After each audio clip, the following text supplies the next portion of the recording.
Attention, isa ka bang business owners, digital marketers, solopreneurs, real estate agent, o nagbibinta ka ng physical product online? Ang video nito ay para sa iyo.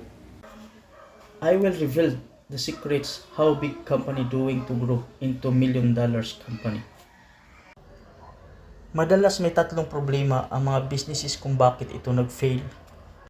Ang problem number 1, scale. A lack of knowledge and skills in automation tools and techniques. Kulang sila sa kaalaman paano patakbuhin ang negosyo autopilot gamit ang makabagong teknolohiya.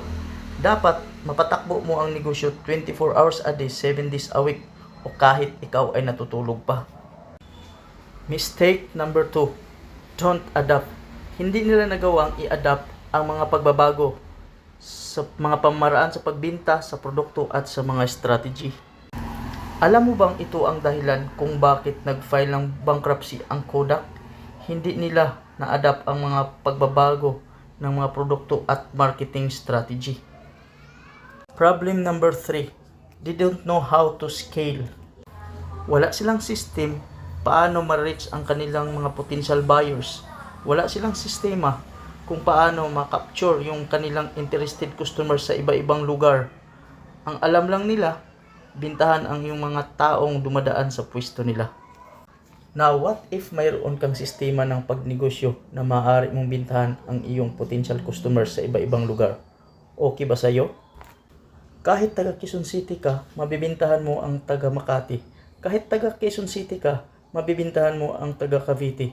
Kahit taga Quezon City ka, mabibintahan mo ang mga taga probinsya. Ano sa tingin mo? Mag-grow kaya ang business mo? Makapag-convert kaya ng maraming sales ang business mo? Obviously, oo.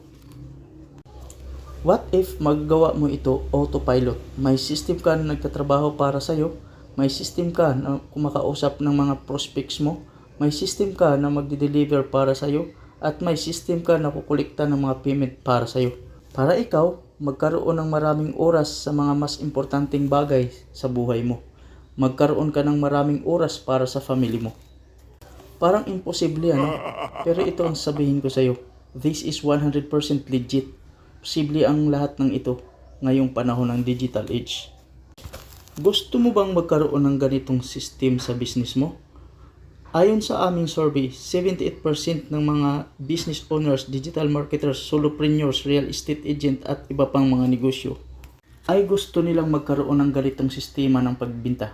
Kaso lang, wala daw silang skill para gawin ang lahat ng ito. Hindi nila alam paano magsimula, anong unang step ang gagawin, anong product ang magandang ibenta. Busy sila at walang oras. Kung gusto mong matutunan ito, mayroon kaming gagawing step-by-step training at ang good news, it's free. Pwede mo itong matutunan kahit busy ka dahil ito ay recorded video. Ipapadala namin sa email mo na niregister mo sa aming registration page. Tuturo namin yung 3 steps na ginawa namin 10 years ago. Papakita namin yung strategy na ginagamit namin para magkaroon ng 9 digits na info products business online. Pag umattend ka sa training, ito yung malalaman mo.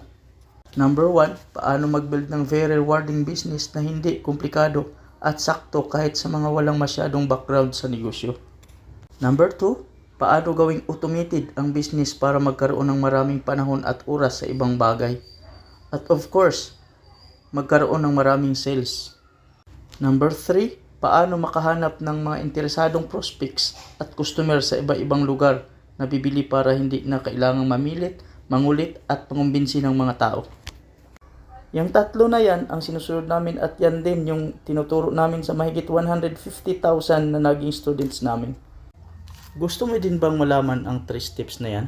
Just click the learn more button sa baba ng video ito. Mag-register for free upang mapadala ko sa email mo yung access ng free training. Reminder lang, limitado lang ang pwedeng maka-attend kaya mag-register ka na agad. Check mo kung makapag-register ka pa. Just click the learn more button and i-register mo na kaagad ang iyong email ad and names para ma-access mo na agad ang ating free training. Pagkatapos ng training, alam mo na yung 3 steps na gagawin mo para makapagsimula ka kaagad ng tama.